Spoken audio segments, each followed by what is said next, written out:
Hotep, Introduction to Kemet, the missing link in Black history. I am Shakandugu Kemet. My goal is for you to learn and understand some information that you probably never came across before.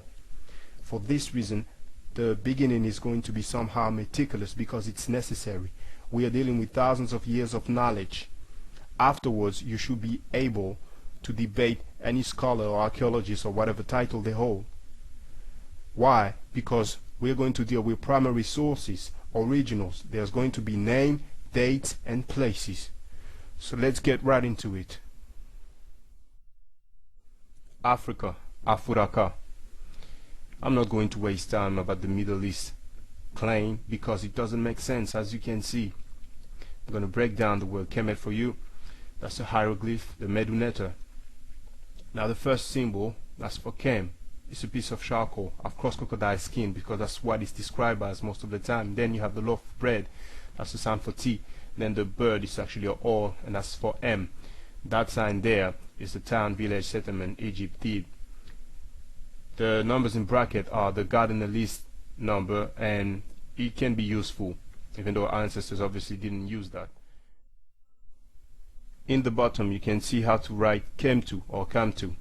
Some of you might say, fine, okay, but where can we see Kemet? No problem. This is the second Kamose Stela, number J43, at Luxor Museum in Kemet, Egypt. We are going to see where it's showing. That's line 23. Slowly but surely we're getting there. Here it is, in the middle of your screen. There's a slight close-up with the Meduneta transcript underneath. There's other places you can see it, even though it's not that clear. Line 18. There it is. And finally, line 21. It's actually showing twice on line 18, but the other one is not really clear at all. Next, how old is Kemet? Thousands of years old. The first dynasty starts around 3100 BCE.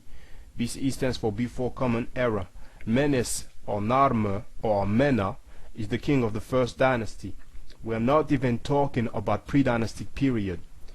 Some of you might wonder, really? Show and prove. No problem.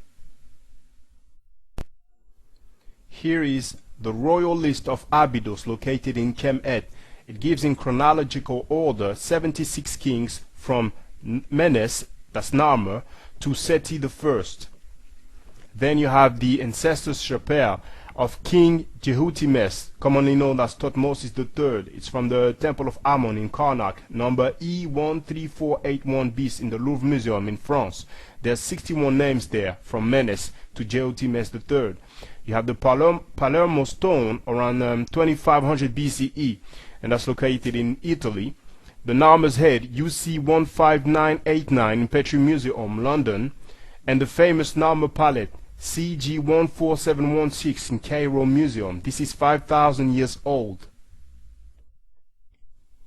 Why is it called Egypt today? It comes from Het Ptah, the house of the Ka of Ptah, which gives Aegyptos in Greek, Aegyptus in Latin, and finally Egypt in English. Het Ptah is Memphis, and that's what the US town is named after. I am going to show you where our ancestors wrote Het Ptah about 3,000 years ago, but first I want you to get some understanding about the source that I will use. Ptah, commonly known as the Book of the Dead. It's a papyrus that's 3,000 years old, kept at the British Museum, number 10470. It's a compilation of spells and things to get you through the afterlife. It has to do with spirituality. Every time we quote the book, that's the edition that I'm on. You need to understand that there's all the versions, right? People will have that when they die, it'll be there with them in a coffin. And you have different ones, and I can give you examples. Here's the Ptah of Hunefer, around 1300 BCE. Number EA9901, located at the British Museum. This one is the Ptah of Nat. Same date, EA10471, 13, British Museum again. Pert Heru of Nebseni, around 1400 BCE, number EA 9900-32, same location in London. Pert Heru of the scribe Nebked, number N3068, that one is in the Louvre Museum in Paris, France. Those texts are derived from other ones called the coffin text, and here's an example right there. Coffin text of Goa around 1800 BCE from Deir el Bersha in Kemet, number EA 30840 in the British Museum. That's well over 3,000 years old. And this is also, the coffin texts are derived from other texts which are the pyramid text. And there you can see the pyramid text of Unas around 2300 BCE. That's well over 4,000 years old. And then the pyramid text of Teti I in Saqqara, Kemet. Okay. Now, why is it called the Book of the Dead? Because it was found in coffin generally, like the one for Ani, for the scribe Ani. And we can check out the real name. It's actually in the book. So let's have a look. Page 28. The common name for the Book of the Dead, Pert Heru, which words have been variously translated, manifested in the light, coming forth from the day.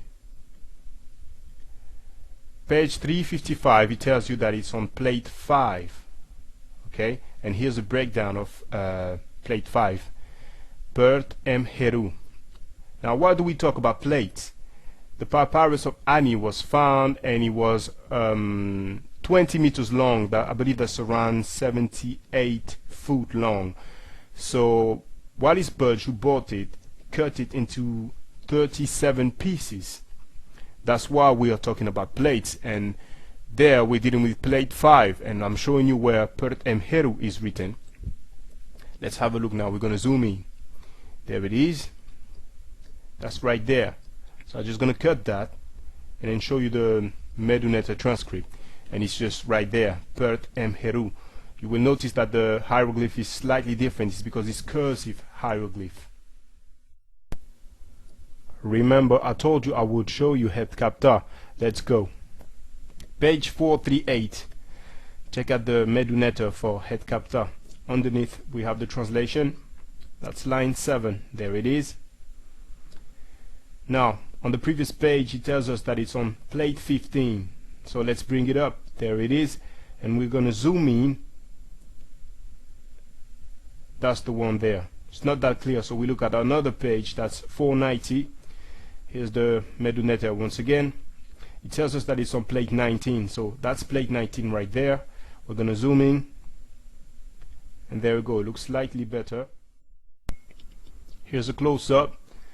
And you can see that it's made up of sign Q3X1, V28, D28, and O49.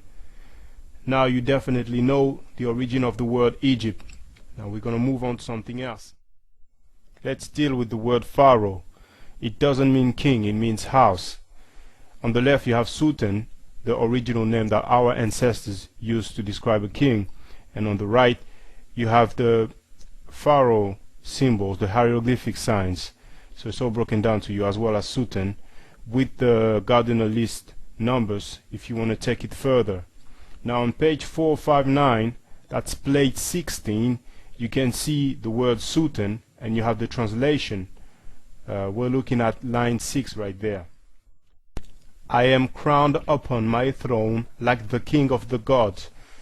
Now you do have the sign there, and also the 3 hatchets. They're not flag, they're actually hatchets. That's a symbol for Neteru. If you have one, then that's Neter. Okay, it's clear there in the middle. Another one that might be of interest to you, that's page 352, plate 2. We're looking at line 8. Homage to thee, King of Kings and Lord of Lords. That probably reminds you of something. Yes, Revelations 19:16. You have King of Kings and Lord of Lords. Also Revelations 17:14, Lord of Lords and King of Kings. Let's move on. in this edition of the Ptah Heru from the same author, we can see how to pronounce the word for praise and adoration, which is Ptah, there on page 8, and then underneath you have it again, Ptah, adoration. Now you can see that in the edition that we're dealing with on several pages. First you have page 339, there, line 1, hymn of praise to Ra. You also have it on page 342, there again, praise to Ra, page 347, and also on page 487, on page 496, and finally on page 511. So praise, adoration, Ptah, praise of Ra, Ptah Ra. Doesn't that sound like something you heard before? Think harder. There it is. Now it might just be a coincidence, who knows, but I just wanted to show you that. Let's move on.